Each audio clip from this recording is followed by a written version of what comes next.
Assalamualaikum warahmatullahi wabarakatuh. Bagaimana lur kabarnya? Semoga baik-baik saja dan selalu diberi kesehatan dan selalu dilimpahkan rezekinya ya lur. Dan alhamdulillah saya dapat kiriman lagi dari kota Tiga Raksa Tangerang. Ini pengirimnya sudah langganan, nama saya sudah beberapa kali ngirim. Dan ada notifikasinya, tolong dibikinkan konten ya mas ya. Ini lagi dibikin konten ya mas. Ini Mas Uwais yang ada di Tiga Raksa Tangerang. Mas Uwais ya, ini minta di servis handphonenya. Ini saya cek dulu handphonenya, saya buka dari paketannya ya. Saya unboxing terlebih dahulu. Ini isinya handphone apa. Dan ini sepertinya HP Xiaomi ya lor. Wah, belum dimatikan dari sono HP-nya. HP-nya Xiaomi Redmi Note 9 Pro nih ya. Ini minta diganti kaca outer glass-nya plus ngilangin tompel hitam di bawah LCD-nya. Ada sedikit tompel ya, bentar saya cari dulu background yang warna putih. Ini temanya hitam ya lor, jadi terlalu lor. Saya cari background putih dulu. Nah, ini di Google ada nih ya. Ini ada hitam tompel ini ya lor. Ini nanti langsung kita eksekusi langsung. Ngilangin tompelnya ini plus ganti kaca outer glass-nya ya biar tidak pecah lagi. Ini kaca outer glass Redmi Note 9 Pro ya lor. Ada 9 doang, ada Pro. Kalau Redmi Note 9 kameranya di pinggir, kalau yang Note 9 Pro kameranya di tengah ya. Ini lagi proses untuk pembukaan host casing bagian belakangnya. Saya menggunakan bekas tempered glass ini untuk membuka back cover bagian belakangnya. Terus saya set seperti ini ya. Hati-hati untuk proses penyetannya, takutnya ada kemungkinan ada fleksibel yang robek di dalamnya ya. Makanya harus ekstra hati-hati untuk pembukaannya. Karena HP sekarang hampir rata-rata semua dilem ya back cover belakangnya. Pelan-pelan saja ya lur, karena ini prosesnya tidak terburu-buru juga pemiliknya, dan ini prosesnya juga kadang-kadang untuk ngilangin tompelnya membutuhkan waktu yang lama ya. Ada yang bisa sebentar, ada juga membutuhkan waktu berhari-hari, tergantung kondisi tompelnya seperti apa ya lur. Dan ini sudah terbuka bagian host casing belakangnya, dan hati-hati karena ada fingerprintnya, flexible fingerprint. Ketika membukanya hati-hati ya, takutnya fleksibel fingerprintnya maupun fleksibel LCD ini robek karena kita salah masukin mika untuk membukanya. Dan ini sudah saya lepas, dan ini akan saya proses pelepasan LCD ya. Ini karena bagian retakannya ini banyak, ini akan saya congkel-congkel terlebih dahulu menggunakan karter biar terjadi jalan untuk memasukkan mikanya ya lor. Nah, ini saya congkel-congkel dulu menggunakan silet. Dan sambil saya panaskan, terus saya seset di bagian pinggir LCD-nya menggunakan seng ini, seng yang saya bentuk segitiga ini, biar proses pelepasan LCD-nya lebih memudahkan ya. Nah, saya seset lagi menggunakan silet sampai mika yang saya maksudkan bisa masuk di celah-celah LCD dan frame-nya ya lor. Harus mempunyai rasa sabar ya untuk mengerjakan seperti hal-hal seperti saya ini ya, khususnya untuk mengganti kaca outer glass ya. Harus sabar ya, karena kalau tidak sabar nih LCD-nya bisa hancur ya. Dan ini saya sudah mendapati mika saya bisa masuk di celah-celah LCD-nya ya.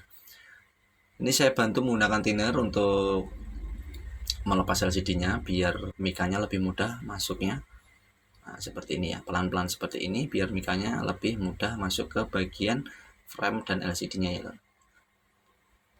Hati-hati agar LCD-nya tetap terjaga tidak rusak ya. Pelan-pelan seperti ini. Dan tinggal di bagian bawah ini akan saya korek-korek dulu, takutnya ketika saya lepas ini LCD-nya rusak ya, karena di bagian bawah ini cukup parah juga retaknya.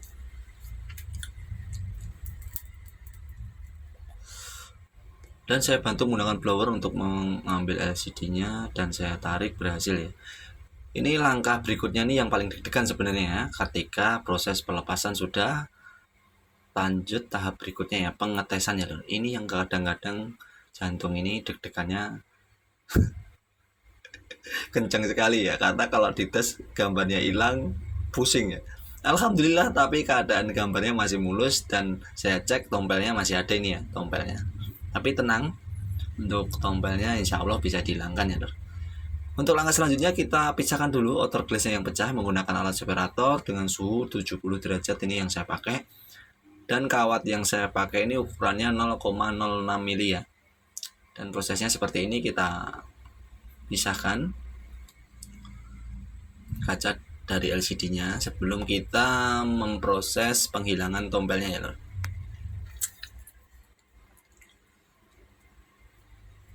Pelan-pelan untuk melakukan pemisahan, kalau tidak pelan-pelan takutnya polarizer-nya keangkat ya.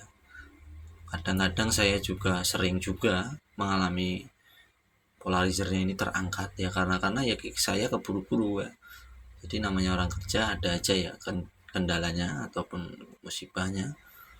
Dan ini sudah saya pisahkan, dan ini langsung coba saya bersihkan dulu. Ini sudah saya pisahkan kaca outer glass yang pecah. Ini LCD-nya sudah saya dapati terpisah dari kacanya. Ini proses penghilangan lem oka dulu ya. Saya menggunakan alat tool remover ini, tool oka remover, lebih mempermudah pekerjaan juga, dan prosesnya lebih menghemat waktu ya untuk menggunakan alat ini untuk menghilangkan lem oka ini.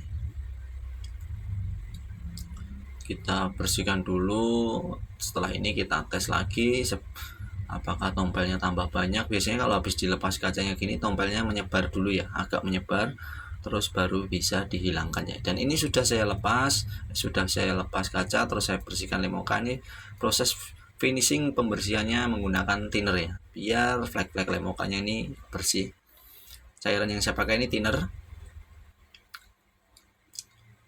Dan ini adalah proses setelah ini, akan saya hilangkan dulu tompelnya sebelum saya ganti dengan kaca outer glass-nya yang baru. Kalau tompelnya sudah hilang, nanti akan saya lanjutkan penggantian kacanya ya. Ini saya bersihkan lap-lap dulu sampai benar-benar bersih.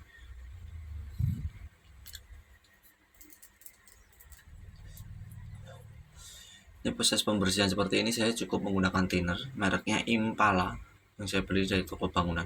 Ini saya tes terlebih dahulu ya Lur, kita cek dulu tompelnya apakah tambah banyak ataupun gimana, kita tes dulu. Setelah saya saya pisahkan kaca outer glass yang pecah, ini sekarang tinggal LCD-nya tanpa kaca outer glass. Ini akan saya tes dan saya cek dulu kondisi tompelnya ya. Dan ini tompelnya menyebar ya, tapi tidak masalah untuk tompelnya ini menyebar pindah ke sisi sebelah pinggir. Dan untuk proses penghilangannya cukup saya masukkan ke dalam alat bubble remover ini ya Lur. Nah seperti ini, dan kita tunggu ya Lur.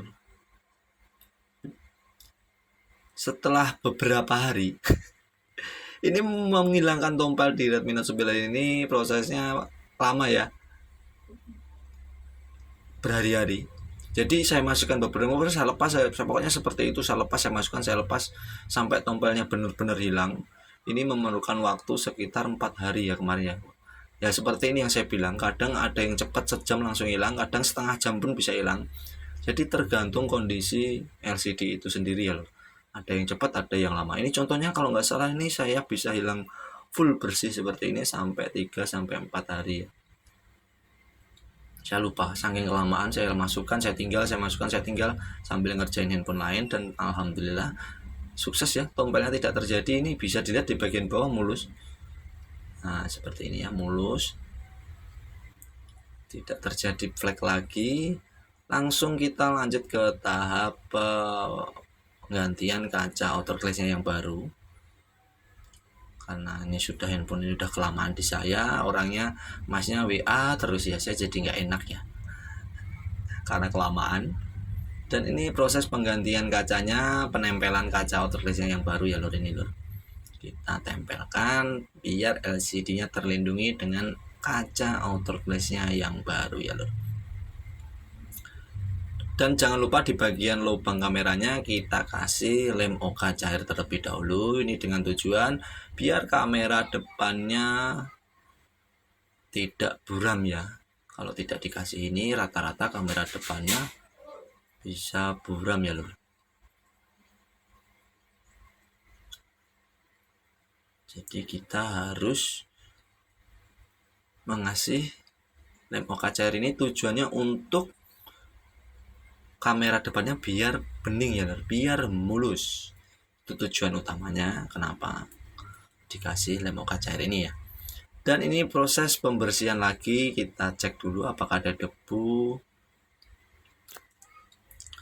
Usahakan nggak ada debu ya, ini kalau ada debu bikin pusing. Nah, untuk itu kita cek terlebih dahulu sebelum kita pasangkan kacanya, debunya. Terus kadang-kadang dicek aja masih ada debu ya, jadi harus sabar juga untuk mengerjakan hal-hal seperti ini ya lor. Dan ini mulai saya pasangkan kaca outer glass yang baru ya. Saya mulai pemasangannya pelan-pelan biar, maaf ya lor, tadi memori HP saya penuh jadi kameranya kepotong. Ini langsung setelah saya pisahkan, pasangkan, langsung masih ada gelembung sedikit, saya masukkan ke bubble wrap over saya ini ya. Dan proses penyatuan kaca LCD tadi kepotong karena memori HP saya kepenuhan, jadi kameranya berhenti, kamera handphonenya. Dan ini setelah saya pisahkan, terus saya satukan lagi, dan hasilnya mulus lagi seperti ini ya lor, dan siap dikirimkan kepada pemiliknya lagi ya. Untuk di bagian kaca kameranya bagian atas, untuk menghilangkan cairannya biar cepat kering, kita tembak dengan lampu UV seperti ini ya. Ini tadi udah saya tembak juga untuk mengeringkan cairan di bagian lubang kameranya. Dan proses selanjutnya tinggal proses perakitan seperti ini ya. Dan alhamdulillah ini setelah berhari-hari di saya ini kerjaannya selesai juga. Jadi kalau kelamaan sebenarnya saya juga nggak enak juga ya pemilik handphonenya. Kemungkinan kan handphonenya ini mau dipakai untuk kegiatan sehari-hari, khususnya untuk komunikasi ya. Jadi ya saya nggak enak kalau kelamaan juga di saya, karena handphone tuh kebutuhan pokok juga ya buat bekerja, buat sekolah, buat aneh-aneh ya. Jadi ini cukup lama di saya ya. Alhamdulillah pemiliknya ya sabar. Dan ini mulai saya pasangkan kamera depannya, saya rakit lagi, saya baut-baut semuanya, dan saya tinggal packing ulang. Terus sebelum saya packing, saya tes dulu kamera depannya apakah bening. Kalau saya tes sudah bening, nanti akan saya lanjutkan proses packing untuk pengiriman kembali ya. Dan ini tinggal kita tutup bagian housing belakangnya ya ini. Nah seperti ini. Baut-bautnya jangan lupa dipasangkan kembali, terus kita pasangkan ulang lagi seperti ini. Nah seperti ini ya lor. Alhamdulillah ini sudah terpasang, dan tinggal kita bersihkan sisa-sisa lemnya. Terus kita cek kamera depannya ya. Kalau kamera depannya tidak bening, aduh ngulang lagi ya. Aturan ini tadi sebelum saya lem finishing seperti ini kita cek dulu ya, takutnya sebelum dirakit kameranya burem, ntar kita ngulangin lagi ngelepas-ngelepasnya jadi repot. Tapi tadi saya sudah cek kameranya lubangnya bening, jadi ini langsung saya pasang. Ini sambil saya bersihkan dulu sisa-sisa lemnya. Nah, seperti ini saya bersihkan dulu, terus saya mulai menghidupkan dan mengetes kameranya lor. Dan sudah selesai alhamdulillah ya lor. Semoga teman-teman yang masih belajar tetap semangat, tetap sabar untuk proses belajarnya, karena memang tidak langsung bisa ya, harus melalui tahap-tahap tertentu untuk melakukan hal-hal seperti ini ya lor. Dan ini tompelnya sudah hilang, dan saya cek kameranya belakang masih bening, depannya pun bening ya lor. Mantap ya, jos. Alhamdulillah, wabillahi taufiq. Wassalamualaikum warahmatullahi wabarakatuh.